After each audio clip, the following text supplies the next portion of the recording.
Good afternoon and welcome to a very special interview show of the Prode at a time when global power is being reshaped and security challenges are growing more complex by the day.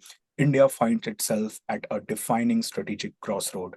From a rapidly evolving Indo-Pacific to a persistent two-front threat environment, the conversation is no longer just about capability, it's about partnerships, access to advanced technology, and long-term strategic alignment. Today, we turn our focus to one of the most consequential pillars of India's defense modernization, the induction of the Rafale fighter aircraft, and what it represents not just militarily but geopolitically. Because this is not merely about a platform, it's about deterrence, it's about credibility, and increasingly, it's about India's deepening engagement with the Western defense ecosystems. To help us unpack these critical issues, we are honored to be joined by Air Marshal Ravi Kapoor, a former Air Officer Commanding in Chief of Indian Air Force Central Air Command, where he has overseen operations, maintenance, and administration across one of the most strategically vital theaters in India.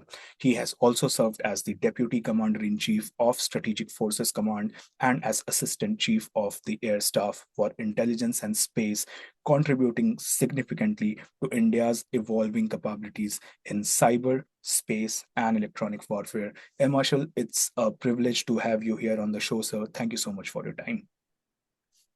Thank you so much for having me, and it is always a pleasure to talk on issues which are so very relevant today. Thank you, sir. Sir, the Rafale acquisition was one of India's most debated procurement decisions.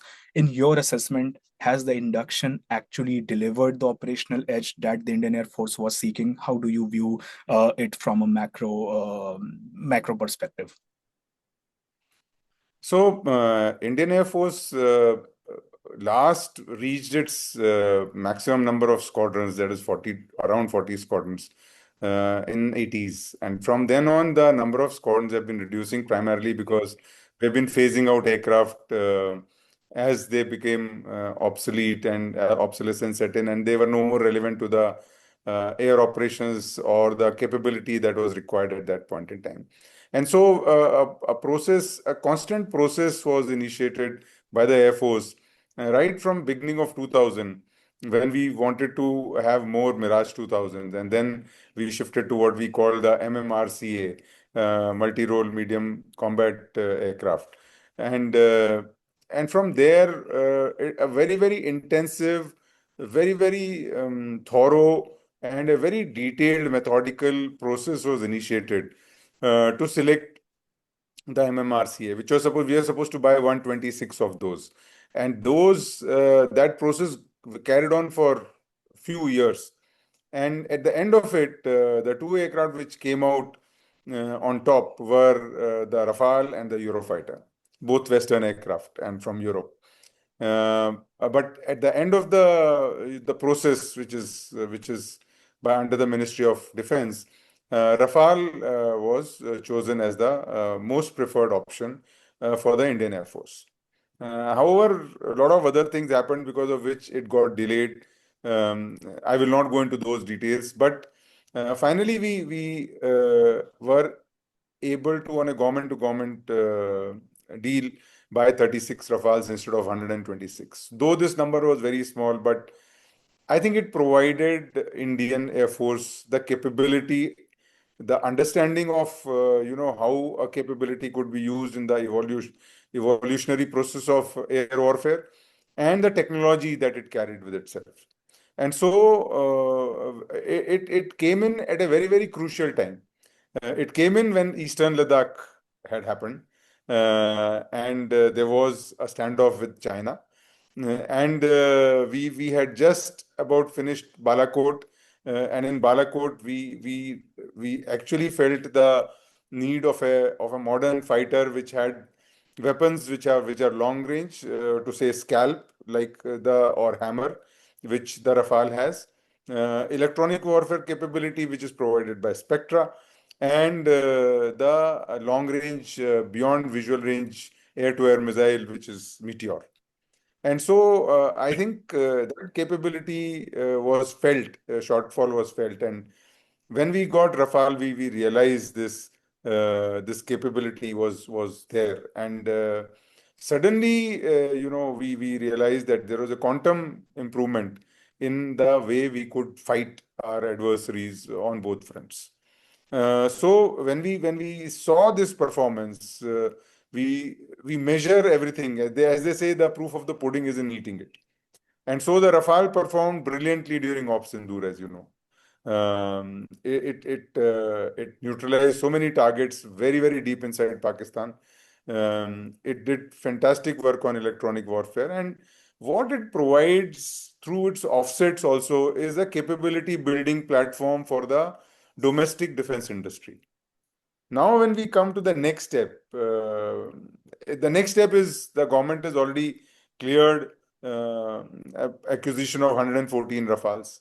Navy is buying 26 Rafales. So, if everything goes as planned, we will have 180 Rafales. And that capability, what it will do is it will energize the defense industry ecosystem.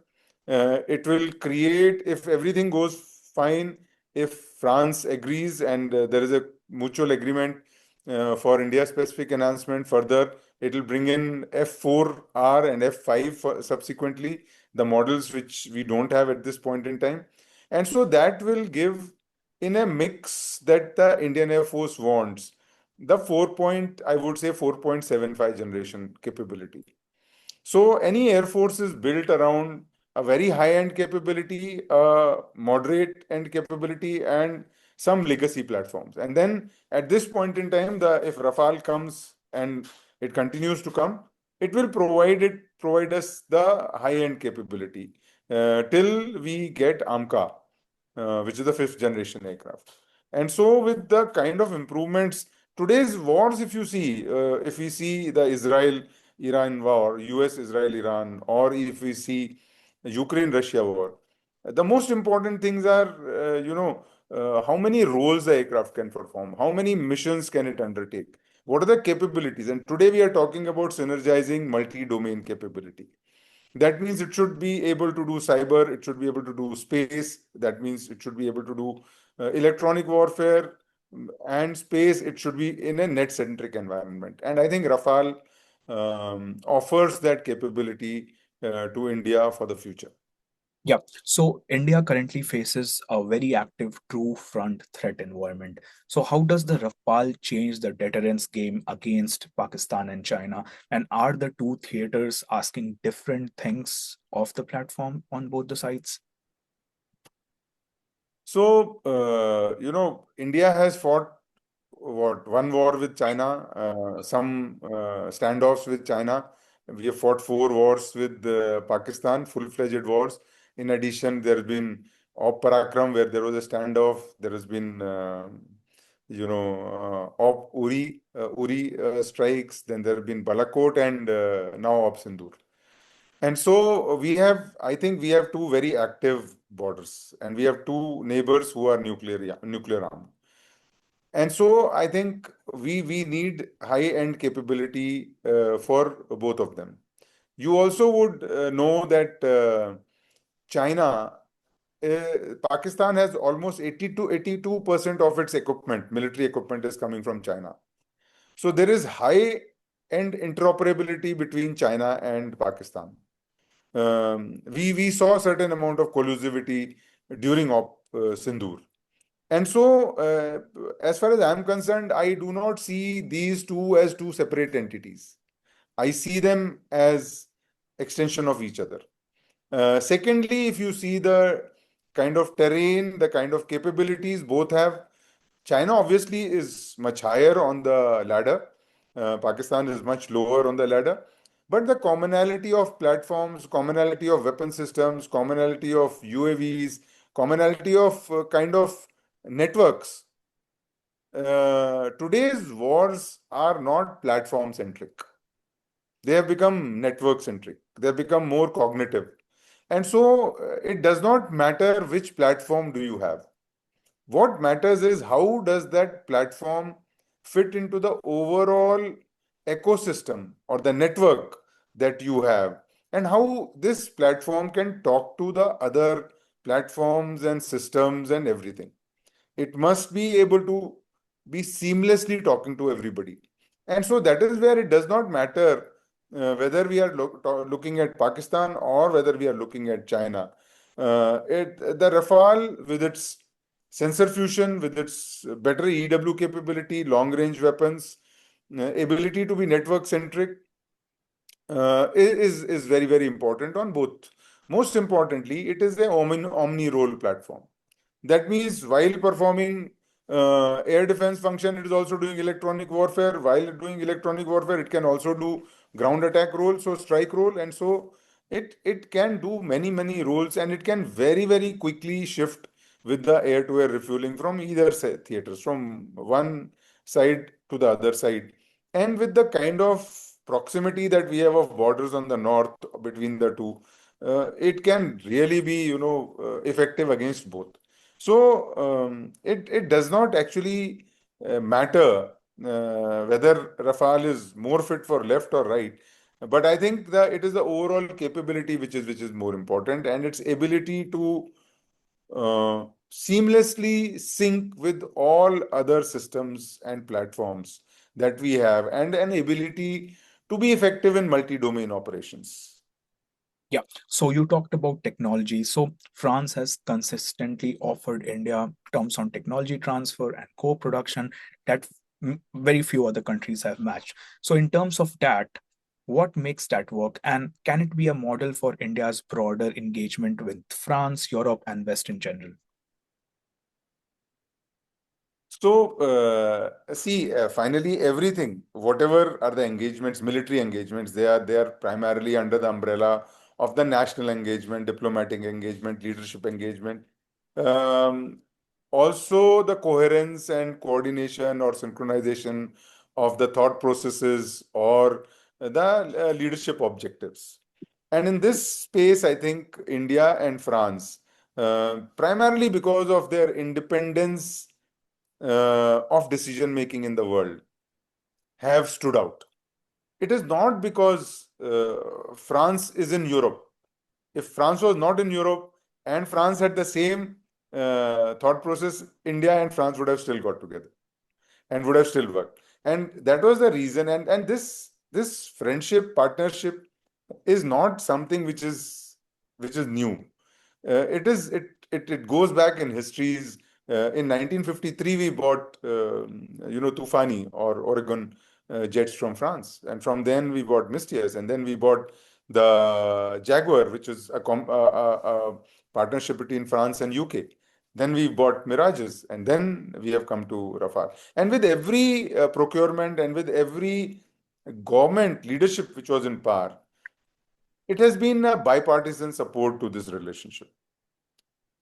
So what Rafale brings is the technology. If we go in for these 114 Rafales, it is, I would say, it is a challenge for both nations and their defense ecosystems of how much forward can they move to satisfy each other. Yeah. Uh, Today, India looks at France as a friend and as somebody we can rely on. Also, in the geopolitical situation, if we see, France has been taking independent decisions, and so because of which there is a higher reliance. France was the first country which lifted embargoes on India after the nuclear test. Uh, we have already made a vision for 2047.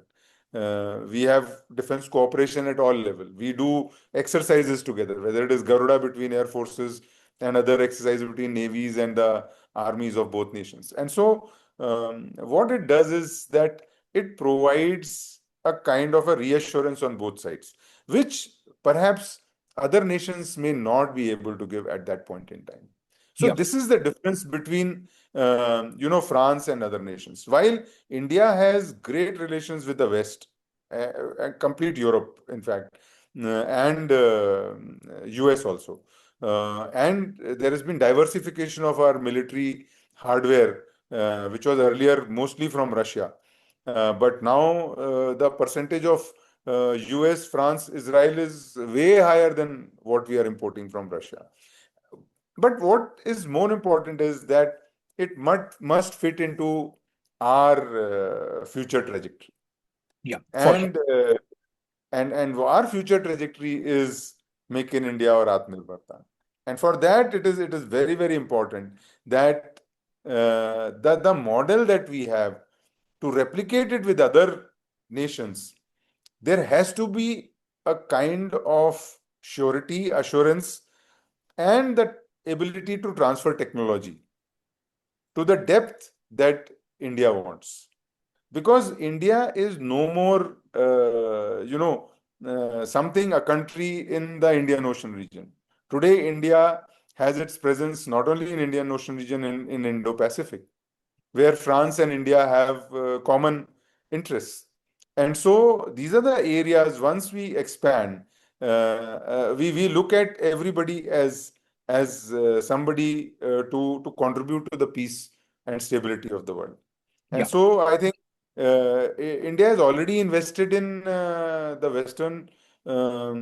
Western Hemisphere in terms of security, in terms of technology, in terms of advancements in space, bilateral and multilateral exercises, and now when we look at transfer of technology to build the or help the Indian ecosystem. Today, if we look at between India and France, uh, we are looking at the engine for our AMCA for phase two to co-develop and co-produce with France with full IP transfer to India. And so, if all these work out, it will only strengthen the relationship, and it will provide a kind of impetus to both India as well as to the West to engage more and do more. So it's yeah. a question of how confidence building takes place and how mutual give and take takes place, and how much is the depth that we can go to without putting too many semicolons and colons and full stops in the relationship. Yeah. So you talked about India's Atmanirbhar Bharat initiative, and for our Western audiences, it's Make in India initiative in terms of defense. So how do you see that initiative? Where are we in terms of our defense capabilities, and how much of more technological integration we need in that? Because often a lot of Indian experts and Indian defense experts have argued that it's more important to focus on military software than military hardware as of today. How do you see this equation, sir? So, Atmanirbhar Bharat is something which is we are investing in hugely. Um, Indian research and development in critical technologies was a little bit slow to be off the blocks, but I think now we are slowly catching up. But the rate at which technological change is taking place across the world, um, it is we need to do it faster.